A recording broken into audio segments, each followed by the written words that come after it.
차가운 서릿바람이 광장을 휘몰아치는 가운데 9살 소녀가 피 묻은 형장 한가운데를 향해 미친 듯이 달려가고 있었습니다. 사형 집행관의 칼날이 아버지의 목을 향해 떨어지려는 바로 그 순간 소녀의 처절한 외침이 광장을 갈랐습니다. 목이 터져라 소리치는 소녀의 입에서 나온 말은 그 누구도 예상치 못한 것이었습니다. 오늘 들려드릴 기막힌 이야기는 바로 이 아이 춘이라는 소녀의 이야기입니다. 지금부터 그 긴 사연의 처음부터 찬찬히 풀어나가 보겠습니다. 안녕하세요. 야당극장입니다. 시청해주셔서 감사하고 즐겁게 감상해주세요.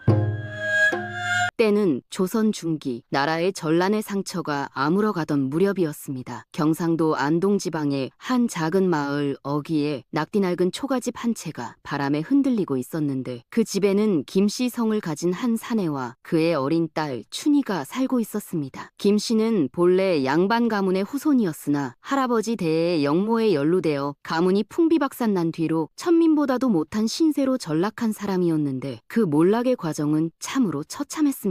하루아침에 3대가 쌓아올린 명예와 재산이 모두 사라졌고 친척들은 뿔뿔이 흩어져 소식조차 알 수 없게 되었으며 가문의 문중 어른들은 옥사하거나 귀향을 가서 다시는 돌아오지 못했습니다. 김씨의 아버지는 그 충격으로 병을 얻어 일찍 세상을 떠났고 김씨는 홀어머니를 모시고 근근히 살아가다가 어머니마저 굶주림과 추위를 이기지 못하고 돌아가신 뒤로는 정말이지 이 세상에서 의지할 곳 하나 없는 외로운 신세가 되었던 것입니다. 그날 어머니를 땅에 묻을 때 김씨는 하늘을 올려다보며 통곡했는데 왜 하늘은 자신의 가문에게만 이토록 가혹한지 무슨 죄를 지었기에 3대가 이렇게 고통받아야 하는지 원망했지만 하늘은 아무런 대답도 하지 않았습니다. 그나마 농사지을 땅 한 떼기도 없어서 남의 집 품팔이를 하며 하루하루를 근근히 살아가는 처지였는데 그마저도 등에 큰 혹이 솟아올라 제대로 일을 할 수 없게 되면서 더욱 비참한 지경에 이르렀습니다. 그 혹이라는 것이 처음에는 작은 혹이었는데 세월이 흐르면서 점점 커져서 주먹만하게 부풀어 올랐고 무거운 짐을 지거나 허리를 굽히는 일을 하면 혹이 있는 부분이 찢어질 듯 아파서 일을 제대로 할 수가 없었던 것입니다. 마을 사람들은 그 혹을 보고 흉물스럽다며 고개를 돌렸고 어떤 이들은 저것은 조상의 죄값이라며 수군거렸으며 아이들은 김씨를 보면 손가락질을 하며 괴물이라고 놀려대곤 했습니다. 김씨는 그런 멸시와 조롱을 견디며 살아야 했고 그럴 때마다 가슴속 깊은 곳에서 치밀어 오르는 분노와 서러움을 삼키며 하루하루를 버텨내야 했습니다. 밤마다 혼자 누워서 천장의 거미줄을 바라보며 눈물을 흘렸고 자신이 이 세상에 태어난 것이 죄인 것만 같았으며 언젠가는 이 고통이 끝나기를 바라면서도 한편으로는 어린 딸을 생각하면 죽을 수도 없는 처지였습니다. 김씨는 가끔 혹을 손으로 만져보곤 했는데 그럴 때마다 이것이 정말 조상의 죄값인지 아니면 그저 불운한 병인지 알 수가 없었고 만약 이 혹만 없었더라면 자신의 인생이 조금이라도 나아졌을까 하는 생각에 한숨을 쉬곤 했습니다. 김씨의 아내는 춘희를 낳다가 산후병으로 세상을 떠났습니다. 아이를 낳은 뒤 열흘도 되지 않아 높은 열이 나기 시작했고 의원을 부를 돈도 없어서 그저 찬물 수건으로 이마를 식혀주는 것이 전부였는데 아내는 점점 쇠약해져서 결국 춘희의 얼굴을 한번 제대로 보지도 못한 채 눈을 감았습니다. 김씨는 아내를 땅에 묻으면서 통곡했지만 아무도 위로해주는 이가 없었고 장례를 치를 돈도 없어서 그저 산기슭에 작은 구덩이를 파고 아내를 묻을 수밖에 없었습니다. 그날 밤 김씨는 무덤 옆에서 밤을 지새웠는데 차디찬 땅바닥에 앉아서 아내에게 미안하다는 말을 수없이 되뇌었고 왜 자신은 아내를 제대로 지켜주지 못했는지 왜 자신은 이렇게 무능한 사람인지 자책하며 머리를 땅에 박았습니다.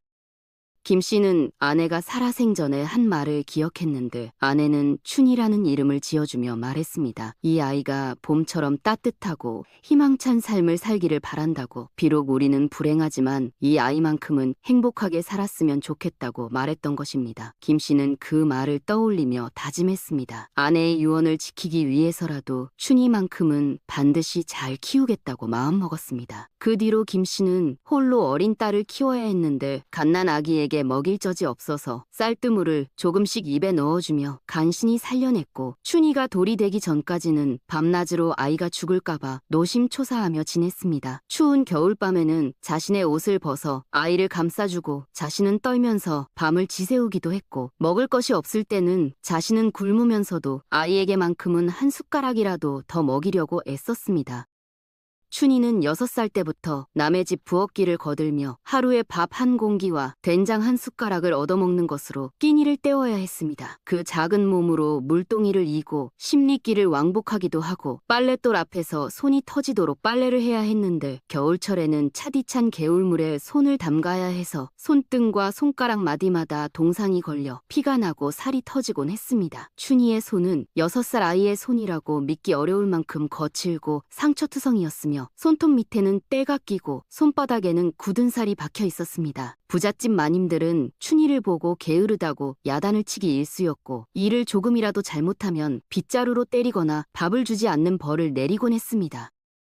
춘희는 그럴 때마다 눈물을 꾹 참으며 더 열심히 일했지만 어린아이의 힘으로는 어른들이 원하는 만큼 일을 해낼 수가 없었고, 그래서 늘 부족하다는 핀잔을 들어야 했습니다. 어떤 날은 새벽부터 밤늦게까지 쉬지 않고 일을 해도 마님은 만족하지 못했고, 춘희는 그런 날이면 집으로 돌아오는 길에 주저앉아서 울고 싶었지만 참았습니다. 왜냐하면 아버지가 자신 때문에 걱정할까봐 자신이 힘들어하는 모습을 보면 아버지가 더 괴로워할 것이 분명했기 때문입니다. 춘희는 어느 날 마님의 집에서 청소를 하다가 거울에 비친 자신의 모습을 보고 깜짝 놀랐는데, 거울 속의 아이는 뼈만 앙상하게 남은 얼굴에 눈 밑이 시퍼렇게 멍들어 있었고, 옷은 누더기처럼 해져 있었으며 머리는 산발이 되어 있었습니다. 춘희는 그 모습을 보고 슬펐지만 어쩔 수 없다는 것을 알았고 다시 청소를 계속했습니다. 그럼에도 춘희는 단 한 번도 아버지 앞에서 힘들다는 내색을 하지 않았습니다. 오히려 아버지가 혹 때문에 고생하는 모습을 볼 때마다 어린 마음에 가슴이 찢어지는 아픔을 느꼈는데, 아버지가 밤에 혹이 쓰라려서 잠을 이루지 못하고 신음하는 소리를 들을 때면 춘희는 이불 속에서 소리 없이 눈물을 흘리곤 했습니다. 춘희는 아버지의 아픔을 덜어드릴 수 있다면 자신의 목숨이라도 기꺼이 바칠 수 있다고 생각했고, 그런 마음으로 더욱 열심히 일해서 조금이라도 더 많은 먹을 것을 가져다 드리려고 애썼습니다.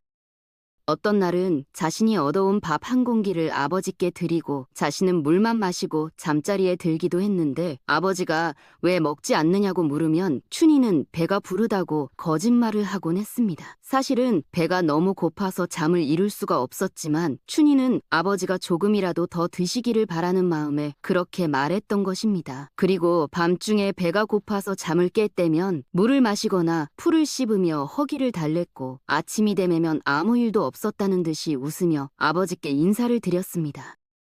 춘희는 아버지가 자신의 등을 쓰다듬으며 고생이 많다고 말씀하실 때면 울음이 터질 것 같았지만 꾹 참았고, 오히려 아버지에게 괜찮다고 전혀 힘들지 않다고 말하며 웃어 보였습니다. 춘희는 아버지의 손을 잡을 때면 그 손이 자신의 손만큼이나 거칠고 상처투성이라는 것을 알았고, 두 사람이 얼마나 고단한 삶을 살고 있는지 실감했지만 그래도 아버지가 곁에 계시는 것만으로도 감사했습니다.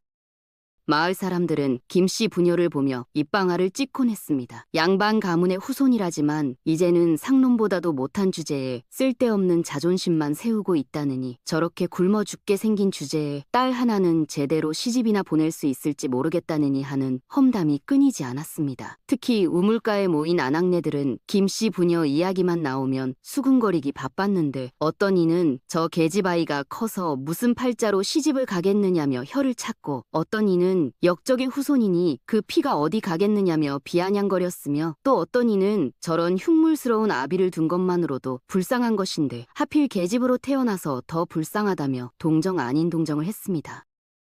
이런 이야기들은 어김없이 춘희의 귀에도 들어왔고, 춘희는 그럴 때마다 주먹을 불끈 쥐며 분노를 삼켰지만 아무것도 할 수 없는 자신의 무력함에 더욱 비참함을 느꼈습니다. 어떤 날은 우물에 물을 기르러 갔다가 아낙네들이 자신에 대해 험담하는 소리를 듣고는 물동이를 내려놓고 그 자리에서 울음을 터뜨린 적도 있었는데, 그때 한 아낙네가 춘희를 보고는 쯧쯧 소리를 내며 저것 봐라, 역적의 후손답게 울보라고 놀려댔고, 춘희는 그 말을 듣고 더욱 서럽게 울었습니다.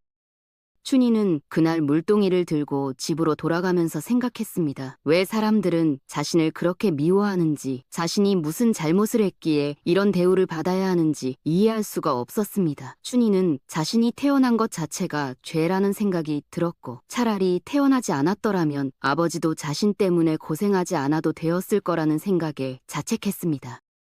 특히 마을의 이장이라는 자는 본래 천민 출신이었으나 장사로 돈을 모아 양반 행세를 하는 자였는데 김씨를 볼 때마다 기회 있을 때마다 모욕을 주기를 즐겼습니다. 이장은 원래 소금 장사를 하던 상인이었는데 전란통에 군량미를 공급해서 큰 돈을 벌었고 그 돈으로 양반의 족보를 사서 자신의 이름을 올린 뒤 마을의 이장 자리까지 차지한 인물이었습니다. 그런 이장이 볼 때 김씨는 눈엣가시 같은 존재였는데 비록 몰락했다고는 하나 진짜 양반 가문 출신이었기에 자신의 성분 세탁이 들통날까 두려워하면서도 한편으로는 그런 김씨가 자신보다 못한 처지로 살아가는 것을 보면서 묘한 우월감을 느끼곤 했습니다. 이장은 김씨가 아직도 한글과 한자를 줄줄 읽는 것을 보고는 쓸데없는 재주를 부린다며 비웃었고, 춘희가 아버지에게 글을 배우는 모습을 보면 여자 주제에 글을 배워서 무엇하겠느냐며 핀잔을 주곤 했습니다. 이장은 입만 열면 김씨를 향해 독서를 퍼부었는데 역적의 씨는 뽑아야 한다느니, 혹이 달린 놈이 마을에 있으니 마을에 좋지 않은 기운이 돈다느니 하는 말을 서슴지 않았습니다. 어떤 날은 마을 사람들이 모인 자리에서 김씨를 가리키며 저자가 있어서 우리 마을에 흉년이 든다고 큰 소리로 말하기도 했고, 김씨가 지나가면 일부러 침을 뱉으며 더럽다는 듯이 행동하기도 했습니다. 이장은 자신이 양반 행세를 하는 것이 들통날까봐 늘 불안했는데 그 불안을 김씨를 괴롭히는 것으로 풀곤 했습니다. 이장은 가끔 혼자 있을 때 거울을 보며 자신의 얼굴을 살폈는데 아무리 봐도 천한 상인의 얼굴이지 양반의 얼굴은 아니었고, 그럴 때마다 더욱 미웠습니다. 어느 봄날이었습니다. 춘희는 마을 부잣집 마님의 심부름으로 장에 다녀오는 길이었는데 손에 무거운 광주리를 들고 비탈길을 걸어 올라가고 있었습니다. 광주리 안에는 마님이 시킨 물건들이 가득 들어 있었는데 무명, 두 필과 실, 그리고 장에서 사온 도자기 사발 몇 개가 담겨 있었습니다. 춘희의 가늘고 작은 팔로는 그 무게를 견디기 힘들었지만 춘희는 이를 악물고 한 걸음 한 걸음 나아갔습니다. 봄볕은 따스했지만 춘희의 이마에는 땀이 송글송글 맺혀 있었고 손바닥에는 광주리 손잡이가 파고들어 자국이 깊게 패이고 있었습니다. 손바닥이 아프고 손가락이 저렸지만 춘희는 멈출 수 없었는데 만약 물건을 떨어뜨리거나 늦게 도착하면 또 마님에게 꾸중을 들을 것이 뻔했기 때문입니다. 춘희는 장에서 돌아오는 길에 다른 아이들이 노는 모습을 보았는데 그 아이들은 모두 춘희와 비슷한 나이였지만 춘희처럼 일을 하지 않고 재미있게 놀고 있었습니다. 춘희는 그 모습을 보며 부러웠지만 곧 고개를 돌렸는데 자신은 저런 아이들과는 다르다는 것을 알았기 때문입니다. 그런데 마침 그 길에서 이장의 아들인 이서방이라는 자와 마주쳤는데 이자는 나이가 20살이 넘었으면서도 하는 일 없이 놀고 먹으며 마을의 젊은 여자들을 희롱하기로 소문난 건달이었습니다. 이서방은 마을에서 가장 악명 높은 인물이었는데 술만 마시면 행패를 부렸고 마을의 처녀들을 보면 음담패설을 늘어놓았으며 자기 마음에 들지 않는 사람이 있으면 무리를 지어 괴롭히곤 했습니다. 이서방은 춘희를 보더니 비죽 웃으며 길을 막아섰습니다. 그의 얼굴에는 술기운이 가득했고 옷에서는 술 냄새와 땀 냄새가 뒤섞여 나왔습니다. 이서방은 어린 것이 어디를 그리 바삐 가느냐며 광주리를 빼앗으려 했고 춘희가 필사적으로 광주리를 움켜쥐고 버티자 더욱 심하게 끌어당겼습니다. 춘희는 광주리를 놓지 않으려고 온 힘을 다해 버텼지만 이서방의 힘은 어린 소녀가 당해낼 수 없을 만큼 강했습니다. 이서방은 화가 났는지 춘희의 뺨을 세차게 때렸는데 그 손바닥이 춘희의 뺨에 닿는 순간 찰싹 소리가 울려 퍼졌고 춘희는 귀가 멍멍해지며 눈앞이 하얗게 변했습니다. 뺨에는 즉시 붉은 손자국이 선명하게 찍혔고 입안에서는 피맛이 났습니다. 춘희는 뺨을 맞은 충격으로 비틀거렸고 귀에서는 윙잉 소리가 났으며 눈물이 저절로 흘러내렸습니다. 하지만 춘희는 그 순간에도 광주리를 놓지 않으려고 필사적으로 버텼는데 만약 광주리를 놓으면 안에 물건들이 깨질 것이고 그러면 자신이 더 큰 벌을 받을 것이 분명했기 때문입니다. 이서방은 춘희가 여전히 광주리를 놓지 않자 더욱 화가 났는지 춘희의 머리채를 잡아 끌었고 춘희는 비명을 지르며 바닥에 넘어졌습니다. 이서방은 넘어진 춘희를 내려다보며 비웃었고 역적의 후손 주제에 건방지다는 말을 내뱉었습니다. 춘희는 그 자리에 넘어졌고 광주리 안의 물건들이 사방으로 흩어졌습니다. 무명 두 필은 흙바닥에 떨어져 더럽혀졌고 바늘과 실은 여기저기 굴러다녔으며 도자기 사발 하나는 돌에 부딪혀 산산조각이 났습니다. 이 서방은 발로 흩어진 물건들을 짓밟으며 거들먹거리는 목소리로 말했습니다. 너희 아비는 양반 행세를 하지만 이제는 거지나 다름없는 주제에 네가 감히 나한테 대드느냐는 것이었습니다. 그의 말투에는 조롱과 멸시가 가득했고 춘희를 내려다보는 눈빛은 마치 벌레를 보는 듯 했습니다. 이 서방은 깨진 사발 조각을 발로 차며 웃었고 춘희가 이것을 어떻게 변명할지 궁금하다며 비아냥거렸습니다. 그리고는 휘청거리는 걸음으로 그 자리를 떠났는데 가면서도 뒤돌아보며 역적의 후손 주제에 건방지다는 말을 내뱉었습니다. 춘희는 그 말을 듣고 온몸이 떨렸지만 아무 말도 하지 못했고 다만 주먹을 불끈 쥔 채 이를 갈았습니다. 춘희는 그 순간 평생 잊지 못할 치욕을 느꼈고 언젠가는 반드시 이 모욕을 갚겠다고 마음속으로 다짐했습니다. 춘희는 바닥에 주저앉아서 한참을 울었는데 뺨은 화끈거렸고 머리는 어지러웠으며 가슴속에는 분노와 슬픔이 뒤섞여 있었습니다. 춘희는 왜 자신은 이렇게 약한지, 왜 자신은 이런 모욕을 당해야 하는지 이해할 수가 없었습니다. 춘희는 눈물을 흘리며 바닥에 떨어진 물건들을 주워 담았지만 도자기 사발 하나가 산산조각이 나 있었습니다. 그 사발은 부잣집 마님이 아끼는 물건이었고 춘희는 이것을 어찌 변명해야 할지 막막했지만 그보다도 이 서방의 횡포에 대한 분노와 억울함이 가슴속에서 끌어올랐습니다. 춘희는 깨진 사발 조각들을 손으로 모으면서 손가락이 베이는 것도 느끼지 못했고 피가 흐르는 것도 개의치 않았습니다. 춘희의 마음속에는 분노와 슬픔 그리고 무력감이 뒤섞여 있었는데 자신이 이렇게 약하고 보잘것없는 존재라는 사실이 너무나 비참하게 느껴졌습니다. 춘희는 바닥에 흩어진 물건들을 모두 주워 담은 뒤 다시 광주리를 들고 일어섰지만 다리에 힘이 풀려서 한참을 비틀거려야 했습니다. 무명은 흙이 묻어서 더러워졌고 바늘 몇 개는 찾을 수가 없었으며 사발은 복구할 수 없을 정도로 깨져 있었습니다. 춘희는 한참을 그 자리에 서서 울다가 정신을 차리고 다시 길을 걸었는데 발걸음마다 몸이 천근만근 무거웠고 가슴속에는 돌덩이가 들어앉은 것처럼 답답했습니다. 춘희는 걸으면서 생각했습니다. 언젠가는 자신도 강해질 수 있을까? 언젠가는 이런 모욕을 당하지 않고 살 수 있을까? 하는 의문이 들었지만 답은 나오지 않았습니다. 춘희는 마님의 집에 도착했을 때 온몸이 흙투성이었고 뺨은 여전히 붉게 부어 있었으며 손에는 피가 묻어 있었습니다.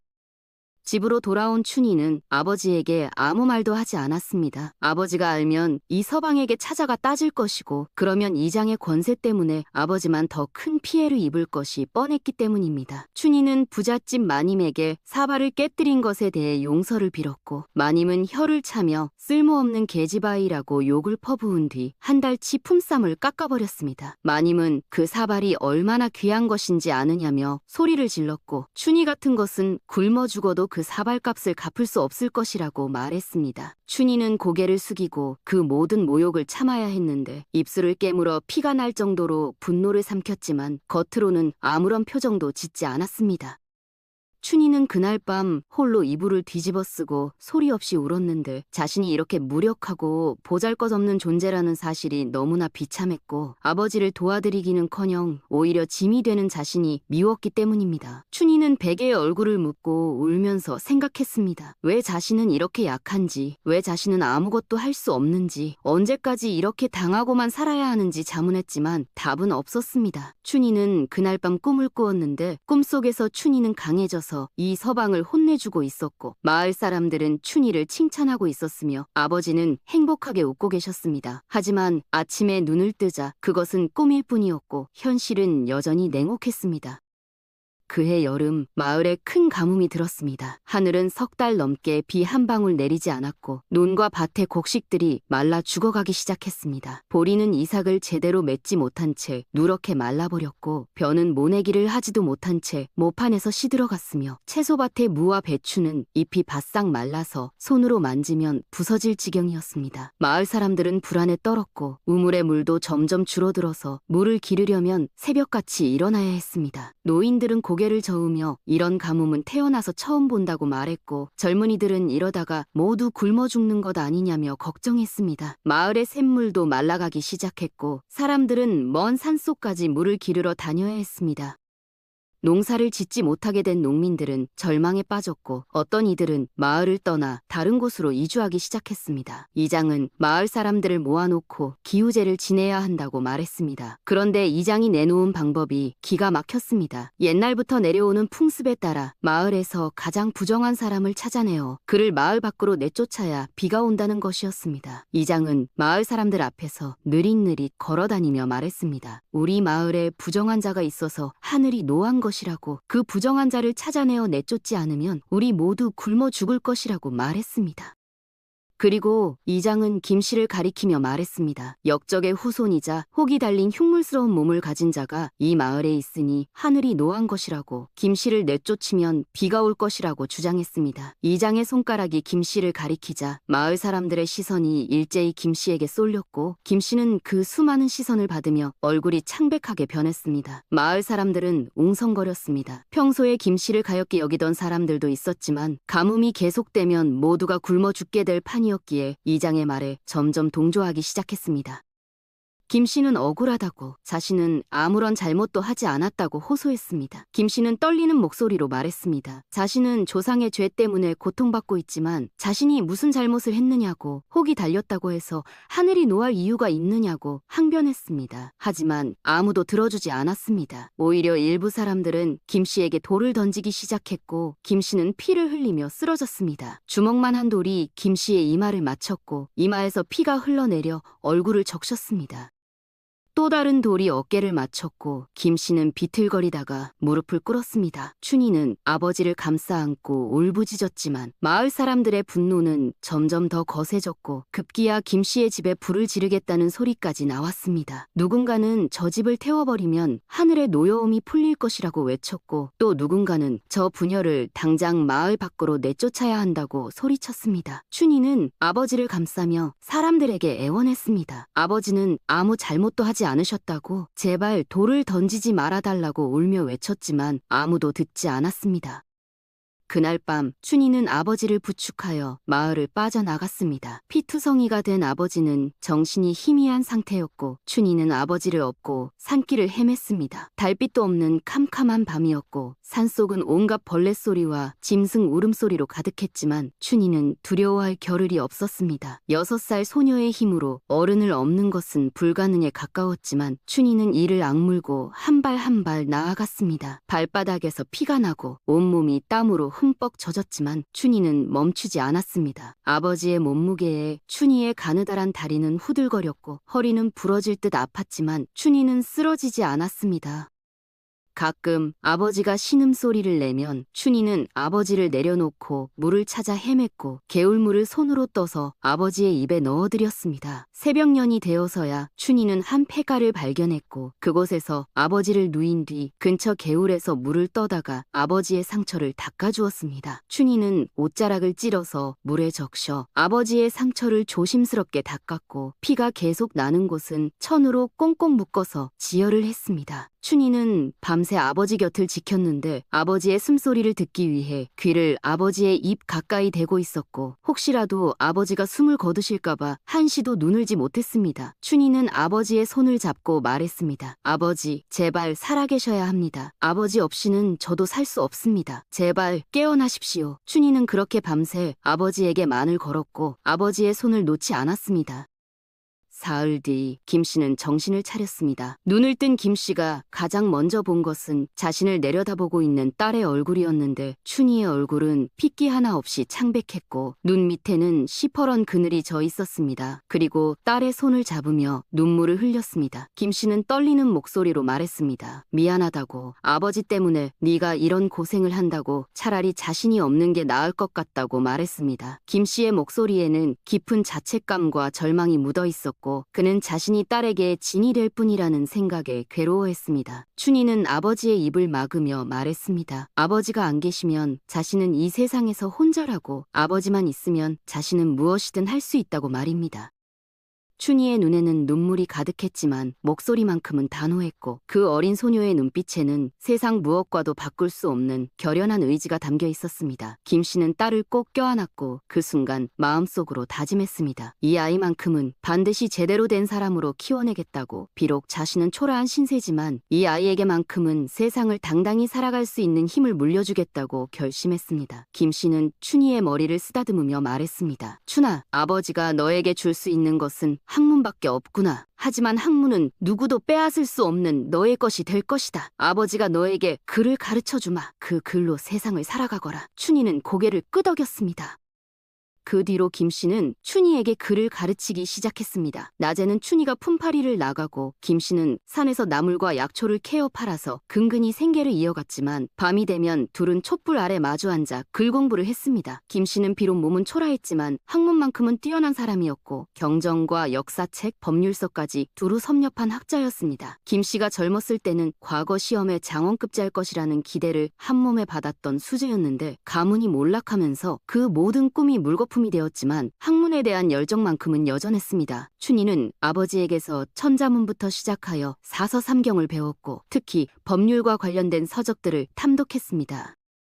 아버지가 왜 법률책을 읽게 하는지 물었을 때 김씨는 이렇게 대답했습니다. 세상에는 힘으로 이길 수 없는 것들이 많지만 법과 이치를 안다면 약한 자도 강한 자와 맞설 수 있다고 말입니다. 김씨는 자신이 평생 억울함을 당하면서도 제대로 맞서지 못했던 것이 법을 몰랐기 때문이라고 생각했고 딸만큼은 그런 무력함을 느끼지 않기를 바랐습니다. 김씨는 춘희에게 법전을 가르치면서 말했습니다. 이 세상에서 가장 강한 무기는 칼이 아니라 법이라 법을 알면 누구도 함부로 너를 짓밟지 못할 것이라고 말했습니다. 김씨는 춘희에게 대명류를 가르쳤고 경국대전을 가르쳤으며 각종 판례집을 가르쳤습니다. 춘희는 그 모든 것을 열심히 배웠고 밤마다 아버지와 함께 법률을 공부하는 시간이 춘희에게는 가장 행복한 시간이었습니다. 춘희는 놀라운 속도로 학문을 익혔습니다. 한 번 본 것은 잊지 않았고 복잡한 법 조문도 금방 이해했습니다. 김씨는 딸의 재능에 놀라면서도 한편으로는 걱정이 되었습니다. 여자가 학문을 한다는 것은 당시로서는 매우 이례적인 일이었고 더군다나 법률을 공부한다는 것은 더욱 생소한 일이었기 때문입니다. 하지만 김씨는 딸이 언젠가는 이 지식으로 자신을 지킬 수 있기를 바라는 마음으로 더욱 열심히 가르쳤습니다. 김씨는 춘희에게 단순히 글자를 가르치는 것이 아니라 세상을 보는 눈을 가르쳤고 옳고 그름을 판단하는 기준을 가르쳤으며 억울한 일을 당했을 때 어떻게 대처해야 하는지를 가르쳤습니다. 김씨는 밤마다 춘희에게 과거의 판례들을 들려주었고 어떤 사건에서 어떤 법이 적용되었는지 왜 그런 판결이 내려졌는지를 상세하게 설명해 주었습니다. 춘희는 그 모든 것을 스펀지처럼 흡수했고 곧 아버지가 가르쳐준 것 이상을 스스로 깨달아가기 시작했습니다. 춘희는 법률책을 읽으면서 생각했습니다. 법이란 것이 참으로 신기하다고. 글로 쓰인 몇 줄의 문장이 사람의 삶과 죽음을 결정할 수 있다니 놀라운 일이라고 생각했습니다. 춘희는 아버지에게 물었습니다. 법이 정말로 약한 사람을 지켜줄 수 있느냐고 물었고 김씨는 대답했습니다. 법은 완벽하지 않지만 그래도 약한 자가 의지할 수 있는 유일한 것이라고 말했습니다. 이렇게 2년의 세월이 흘렀습니다. 춘희는 이제 8살이 되었고 더 이상 6살 때의 그 무력한 아이가 아니었습니다. 키는 또래보다 작았지만 눈빛만큼은 누구보다 또렷했고 입을 열면 어른들도 놀랄 만한 논리정연한 말을 쏟아냈습니다. 하지만 마을 사람들은 여전히 춘희를 천대했고 특히 이장 집안은 김씨 부녀를 더욱 못살게 굴었습니다. 이장의 아들 이서방은 이제 혼인을 하여 장가를 들었는데 술에 취하면 길에서 춘희를 보고 음담패설을 늘어놓거나 길을 막고 괴롭히곤 했습니다. 이 서방의 행패는 날이 갈수록 심해졌고 어떤 때는 춘희의 머리채를 잡아 끌거나 발로 걸어 넘어뜨리기도 했습니다. 춘희는 그럴 때마다 이를 악물고 참았지만 가슴속에는 분노가 쌓여갔고 언젠가는 반드시 이 모욕을 갚겠다는 다짐을 했습니다. 춘희는 밤마다 아버지가 가르쳐준 법률책을 읽으며 생각했습니다. 언젠가는 이 법으로 자신을 괴롭히는 자들에게 정의를 실현하리라고 다짐했습니다. 춘희는 법률책의 한 구절을 외우며 마음에 새겼습니다. 법은 만인에게 평등하며 누구도 법 위에 있을 수 없다는 구절이었습니다. 춘희는 그 구절을 되뇌며 생각했습니다. 이 서방도 결국 법 앞에서는 평등하다고 언젠가는 그들도 법의 심판을 받을 것이라고 믿었습니다. 어느 가을날이었습니다. 마을의 관아에서 관리가 내려왔습니다. 고을 원님의 명령으로 마을에 세금을 징수하러 온 것이었는데 올해는 흉년이 들어서 백성들이 내야 할 세금을 제대로 마련하지 못한 상황이었습니다. 관리는 이장을 불러 세금을 거두라고 명령했고 이장은 마을 사람들에게 닥달을 했습니다. 하지만 농사가 잘 되지 않아 백성들은 세금을 낼 형편이 못 되었고 이장은 곤란 처지에 빠졌습니다. 세금을 제대로 거두지 못하면 자신이 관아로부터 문책을 받을 것이 뻔했기 때문입니다. 그러던 중 이장의 머릿속에 한 가지 꾀가 떠올랐습니다. 누군가를 희생양으로 삼아서 책임을 떠넘기면 되지 않겠느냐는 생각이었고 그 희생양으로 김씨만큼 적당한 사람도 없었습니다. 이장은 관리에게 이렇게 보고했습니다. 마을에 김씨라는 자가 있는데 이 자는 본래 역적의 후손이면서도 조정을 원망하는 말을 입에 달고 산다고 거짓으로 고변한 것입니다. 뿐만 아니라 이 자가 몰래 은자를 숨겨두고 있다는 소문이 있으니 그것을 압수하면 마을 전체의 세금을 충당할 수 있을 것이라고 말했습니다. 이장은 그럴듯한 표정을 지으며 관리에게 말했는데 자신이 평소에 김씨를 지켜본 결과 수상한 점이 한두 가지가 아니었다고 덧붙였습니다. 이장은 계속 거짓말을 늘어놓았습니다. 김씨가 밤마다 어디론가 나가는 것을 보았다느니 김씨의 집에서 이상한 소리가 들린다느니 하는 말을 지어냈고 관리는 이장의 말을 믿었습니다. 관리는 이장의 말을 듣고 즉시 김씨를 잡아오라고 명령했습니다. 김씨는 영문도 모른 채 포졸들에게 결박당했고 집은 관리들에게 뒤집혀졌습니다. 당연히 은자 따위는 나올 리가 없었지만 이장은 미리 준비해둔 은자 몇 냥을 김씨의 집 구석에 몰래 숨겨두었다가 발견한 척했습니다. 이장은 벽 틈새를 가리키며 저기 뭔가 있는 것 같다고 말했고 포졸이 벽을 파헤치자 은자가 나왔습니다. 김씨는 억울함을 호소했습니다. 자신은 그런 돈을 본 적도 없고 누군가가 모함하는 것이라고 외쳤습니다. 김씨는 관리 앞에 무릎을 꿇고 애원했지만 관리는 듣지 않았습니다. 증거가 명백한데 무슨 변명이냐며 김씨를 포박하여 관아로 끌고 갔습니다. 춘희는 아버지를 따라가려 했지만 포졸들에게 밀쳐졌고 그 자리에 주저앉아 울부짖었습니다. 마을 사람들은 모두 이 광경을 지켜보았지만 아무도 김씨를 위해 나서지 않았습니다. 오히려 역적의 후손이 드디어 벌을 받는구나 하며 수군거릴 뿐이었습니다. 어떤 이는 저런 자가 마을에 있었으니 가뭄이 들 수밖에 없었다고 말했고 어떤 이는 이제야 마을이 깨끗해지겠다고 말했습니다. 춘희는 그런 말들을 들으며 주먹을 불끈 쥐었지만 어찌할 도리가 없었습니다. 춘희는 아버지가 끌려가는 모습을 보며 눈물을 흘렸는데 아버지의 등이 점점 멀어지고 있었고 아버지는 뒤돌아보며 춘희를 바라보았습니다. 아버지의 눈에도 눈물이 가득했고 춘희는 그 눈물을 보며 가슴이 찢어지는 것 같았습니다. 춘희는 그날 밤 혼자 폐가에 남았습니다. 아버지가 끌려간 뒤로 아무것도 먹지 못했고 밤새도록 눈물만 흘렸습니다. 하지만 울기만 해서는 아무것도 해결되지 않는다는 것을 춘희는 알고 있었습니다. 다음 날 새벽 춘희는 부스스한 머리를 빗고 남루한 옷이지만 최대한 단정하게 여미고는 관아를 향해 걸어갔습니다. 관아까지는 10리가 넘는 길이었지만 춘희는 쉬지 않고 걸었습니다. 발바닥에 물집이 잡히고 터졌지만 개의치 않았습니다. 해가 중천에 떠올랐을 때쯤 춘희는 관아에 도착했고 대문 앞에서 북을 쳤습니다. 관아에 도착한 춘희는 대문 앞에서 북을 쳤습니다. 이것은 억울한 일을 당한 백성이 관아에 하소연하기 위해 올리는 신문고였습니다. 북소리를 듣고 나온 관리는 어린 계집아이가 왜 북을 치느냐며 호통을 쳤습니다. 관리는 춘희를 위아래로 훑어보며 비웃는 표정을 지었고 어린 것이 장난을 치는 것이냐며 당장 물러가라고 소리쳤습니다. 춘희는 떨리는 목소리로 대답했습니다. 아버지가 억울한 누명을 쓰고 잡혀왔으니 원님을 뵙고 사정을 말씀드리고 싶다고 했습니다. 관리는 비웃었습니다. 어린 것이 무슨 할 말이 있겠느냐며 썩 물러가라고 소리쳤습니다. 춘희는 물러서지 않았습니다. 법전에 보면 누구든 억울함을 하소연할 권리가 있다고 적혀 있으니 나이가 어리다고 그 권리를 빼앗을 수는 없다고 말했습니다. 춘희의 목소리는 떨렸지만 또렷했고 어린 소녀의 입에서 나온 말이라고는 믿기 어려울 만큼 논리정연했습니다. 관리는 황당했습니다. 계집아이 주제에 법전을 운운하다니 어처구니가 없었던 것입니다. 하지만 춘희의 눈빛이 워낙 진지하고 또렷해서 관리는 어쩔 수 없이 원님에게 보고를 했습니다. 원님은 호기심이 생겼습니다. 어린 계집아이가 법전을 안다니 재미있는 일이라고 생각한 것입니다. 원님은 춘희를 들여보내라고 명령했습니다. 춘희는 관아의 마당으로 들어갔고 높은 단 위에 앉아있는 원님을 올려다보았습니다.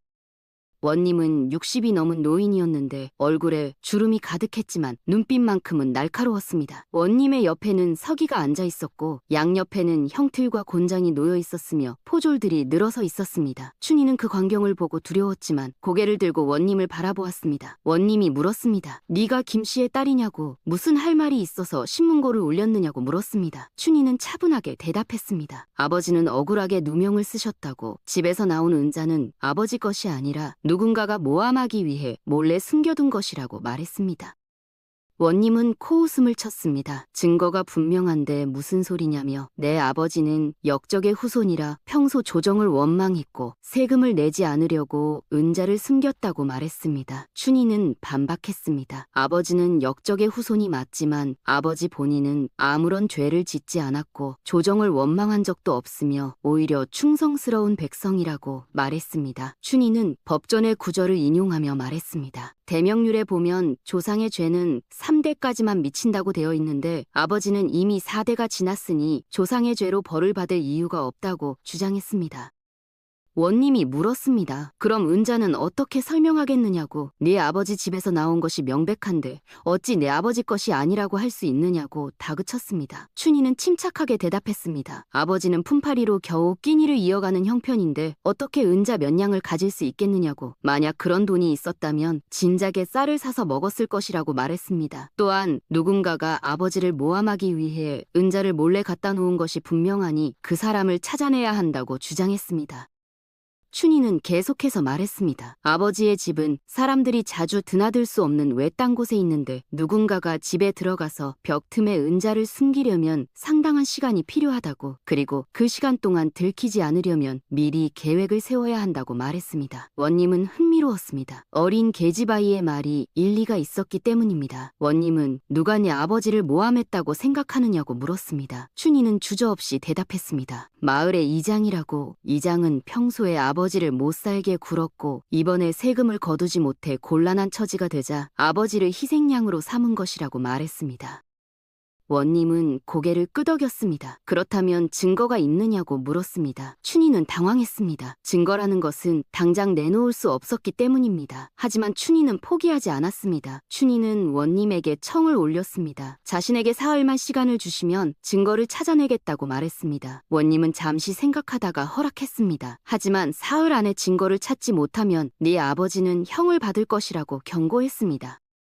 춘희는 고개를 숙여 예를 갖춘 뒤 관할을 나섰습니다. 춘희의 가슴은 두근거렸습니다. 사흘이라는 시간은 너무나 짧았고 무엇부터 해야 할지 막막했지만 그래도 일말의 희망이 생긴 것만으로도 감사했습니다. 춘희는 마을로 돌아와 조사를 시작했습니다. 먼저 아버지의 집을 다시 살펴보았습니다. 은자가 발견된 곳은 벽 틈새였는데 춘희는 그곳을 자세히 들여다보았습니다. 벽에 흙이 새로 발라진 흔적이 있었습니다. 누군가가 최근에 그곳을 파서 은자를 숨긴 뒤 다시 흙으로 메운 것이 분명했습니다. 춘희는 그 흙을 조금 떼어내어 손바닥에 올려놓고 냄새를 맡았습니다. 평범한 흙이 아니라 강가의 진흙 냄새가 났습니다. 이 흙은 산기슭의 흙이 아니라 물기가 많은 강가의 흙이었던 것입니다.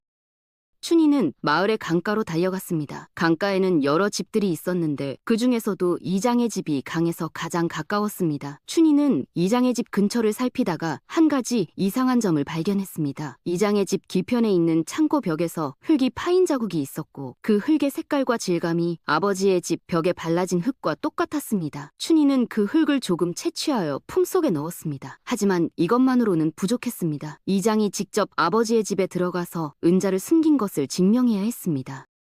춘희는 마을 사람들에게 물어보기 시작했습니다. 관아에서 관리가 오기 전날 밤에 이장이 어디 갔는지 아느냐고 물었습니다. 대부분의 사람들은 모른다고 했지만 한 노파가 기억을 더듬으며 말했습니다. 그날 밤 늦게 이장이 횃불을 들고 어디론가 가는 것을 보았다고, 그 방향이 바로 김씨의 집 쪽이었다고 증언했습니다. 춘희는 노파에게 관아에 가서 그 말을 증언해 줄 수 있느냐고 부탁했습니다. 노파는 처음에는 거절했습니다. 이장의 눈밖에 나면 마을에서 살기 힘들어진다는 것이었습니다.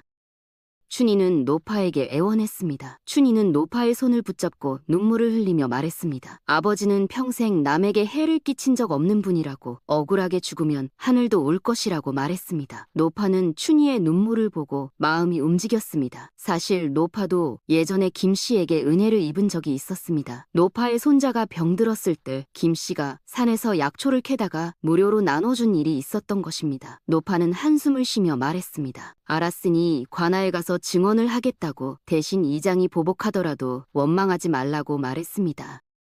사흘째 되는 날, 춘희는 다시 관아로 갔습니다. 이번에는 노파와 함께였고 손에는 2가지 흙 샘플을 담은 주머니를 들고 있었습니다. 원님은 춘희를 보고 물었습니다. 증거를 찾았느냐고 물었습니다. 춘희는 차분하게 대답했습니다. 찾았다고, 이제부터 하나하나 설명하겠다고 말했습니다. 춘희는 먼저 벽에서 떼어낸 흙을 보여주며 설명했습니다. 이 흙은 아버지의 집 벽에서 은자가 발견된 곳의 흙인데 평범한 흙이 아니라 강가의 진흙이라고 말했습니다. 춘희는 계속 설명했습니다. 아버지의 집은 강에서 멀리 떨어진 산기슭에 있으니 그 집의 벽에 강가에 진흙이 있을 리가 없다고 말했습니다. 그런데 마을에서 강가에 가장 가까운 집은 이장의 집이고 이장의 집 뒤편 창고 벽의 흙과 아버지의 집 벽의 흙이 똑같다고 주장했습니다. 원님은 2 흙을 비교해보았습니다. 색깔과 질감이 매우 유사했습니다. 원님은 고개를 끄덕이며 계속 듣겠다고 말했습니다. 춘희는 노파를 앞으로 나오게 했습니다. 노파는 떨리는 목소리로 증언했습니다. 관리가 마을에 오기 전날 밤에 이장이 횃불을 들고 김씨의 집 방향으로 가는 것을 보았다고, 그 시각은 한밤중이었으니 평범한 용무로 갈 리가 없다고 말했습니다. 원님은 이장을 불러들이라고 명령했습니다. 이장은 관아로 끌려왔고 원님 앞에 무릎을 꿇었습니다. 원님은 이장에게 물었습니다. 네가 김씨의 집에 은자를 숨긴 것이 사실이냐고 물었습니다. 이장은 펄쩍 뛰며 부인했습니다. 말도 안 되는 소리라고, 어린 것의 거짓말을 어찌 믿느냐고 항변했습니다. 원님은 춘희를 바라보았습니다. 춘희는 이장을 똑바로 쳐다보며 말했습니다. 이장 어른께서는 제가 어리다고 무시하시는 모양인데 법전에는 나이가 아니라 사실이 중요하다고 적혀 있습니다. 증거가 있는데도 부인하시려면 그럼 이장 어른의 집 창고를 조사해보면 어떻겠느냐고 제안했습니다. 이장의 얼굴이 하얗게 질렸습니다. 원님은 즉시 포졸들을 보내 이장의 집을 수색하라고 명령했습니다. 한 시즌이 지난 뒤 포졸들이 돌아왔습니다. 이장의 집 창고 벽에서 흙을 파낸 흔적을 발견했고 그곳에 삽과 곡괭이가 숨겨져 있었다고 보고했습니다. 뿐만 아니라 이장의 집에서 장부가 발견되었는데 그 장부에는 마을에서 거둔 세금을 이장 자신이 일부 착복한 기록이 적혀 있었습니다. 이장은 세금을 제대로 거두지 못해서 관리에게 문책을 당할까 두려워 김씨에게 누명을 씌워 책임을 떠넘기려 한 것이 분명했습니다. 원님은 크게 노했습니다. 이장에게 곤장 100대를 치고 옥에 가두라고 명령했습니다. 이장은 살려달라고 애원했지만 원님은 단호했습니다. 무고한 사람에게 누명을 씌운 죄는 중하다고 말했습니다. 원님은 춘희를 바라보았습니다. 그 눈빛에는 놀라움과 감탄이 섞여 있었습니다. 원님은 말했습니다. 내 나이가 겨우 8살이라고 들었는데 어찌 이렇게 법을 잘 알고 증거를 찾아낼 줄 아느냐고 물었습니다. 춘희는 대답했습니다. 아버지께서 가르쳐 주셨고 억울한 일을 당하지 않으려면 법을 알아야 한다고 배웠다고 말했습니다. 원님은 고개를 끄덕였습니다. 내 아버지는 훌륭한 분이구나. 이제 풀어주겠다고 말했습니다. 춘희는 기뻐서 눈물을 흘렸습니다. 김씨는 옥에서 풀려났고 춘희는 아버지를 끌어안고 한참을 울었습니다. 김씨도 딸을 안고 눈물을 흘렸습니다. 2 사람은 관아를 나와 집으로 돌아갔습니다. 마을 사람들은 춘희와 김씨를 보는 눈빛이 달라져 있었습니다. 어린 소녀가 이장의 음모를 밝혀내고 아버지를 구했다는 소문이 마을에 퍼졌고 사람들은 춘희를 신동이라고 칭찬했습니다.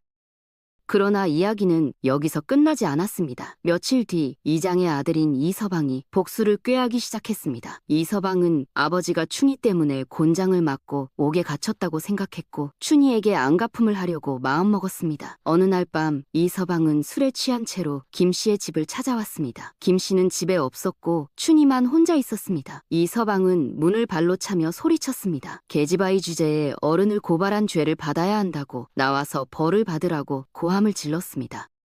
춘희는 두려웠지만 문을 열지 않았습니다. 이서방은 점점 더 난폭해져서 집 안으로 들어오려고 했습니다. 춘희는 부엌에서 칼을 집어들고 문 앞에 섰습니다. 이서방이 문을 부수고 들어왔을 때 춘희는 칼을 앞으로 내밀며 소리쳤습니다. 한 걸음만 더 다가오면 찌르겠다고 경고했습니다. 이서방은 비웃었습니다. 어린 것이 겁을 주느냐며 앞으로 다가왔습니다. 바로 그 순간 춘희는 주저없이 칼을 휘둘렀습니다. 칼날이 이서방의 팔을 스치고 지나갔고 피가 흘러나왔습니다.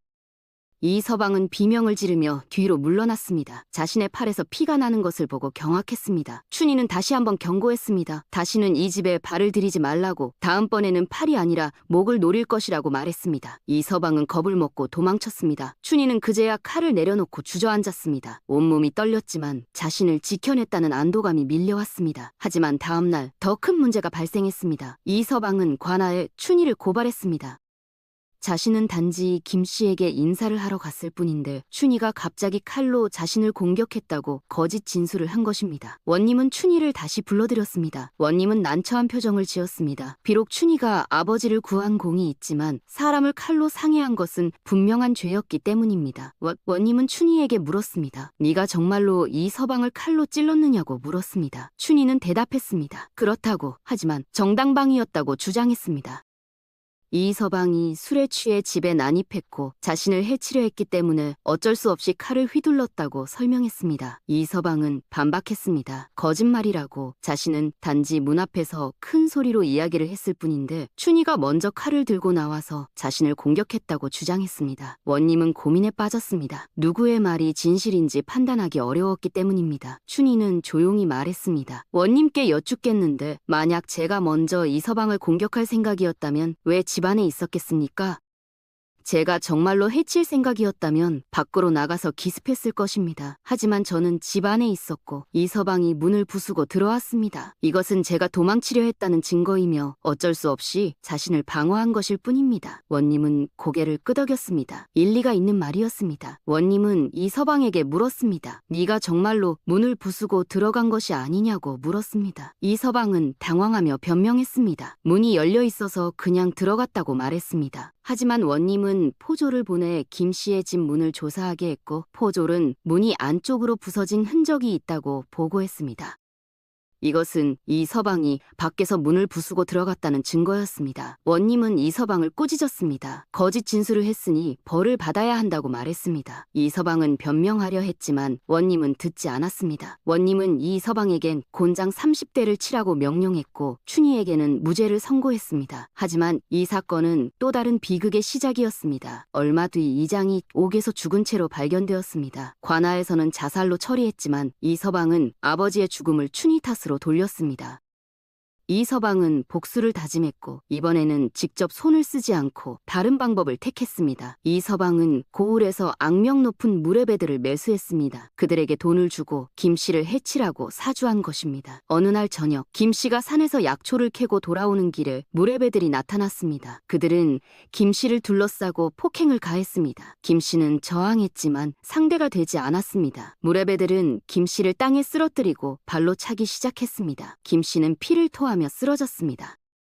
마을 사람들이 김 씨를 발견했을 때는 이미 해가 진 뒤였습니다. 김 씨는 간신히 숨은 붙어 있었지만 상태가 매우 위중했습니다. 사람들은 김 씨를 집으로 옮겼고 춘희는 아버지를 보고 기절할 뻔했습니다. 아버지의 얼굴은 피투성이었고 갈비뼈가 부러진 것이 분명했습니다. 춘희는 밤새도록 아버지를 간호했습니다. 물수건으로 아버지의 얼굴을 닦아주고 약초를 다려서 먹였습니다. 하지만 김 씨의 상태는 나아지지 않았습니다. 사흘 뒤 기준은 춘희를 불렀습니다. 가느다란 목소리로 말했습니다.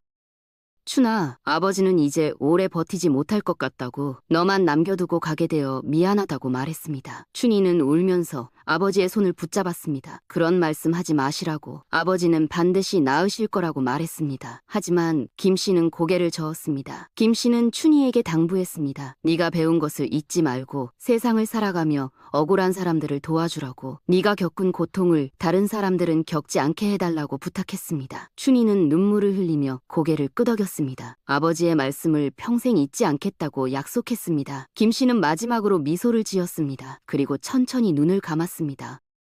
춘희는 아버지의 장례를 치렀습니다. 마을 사람들 중 일부가 도와주었지만 대부분은 외면했습니다. 춘희는 혼자서 아버지의 무덤을 만들었고 무덤 앞에서 사흘밤을 지새웠습니다. 그 후 춘희는 관하로 갔습니다. 원님에게 아버지를 죽인 자들을 잡아달라고 호소했습니다. 원님은 조사를 시작했지만 무례배들은 이미 마을을 떠난 뒤였고 증거도 부족했습니다. 춘희는 포기하지 않았습니다. 직접 조사를 시작했고 마침내 이 서방이 무례배들을 매수했다는 증거를 찾아냈습니다. 이 서방이 술집에서 자랑하듯 떠벌린 말을 증인들이 들었던 것입니다.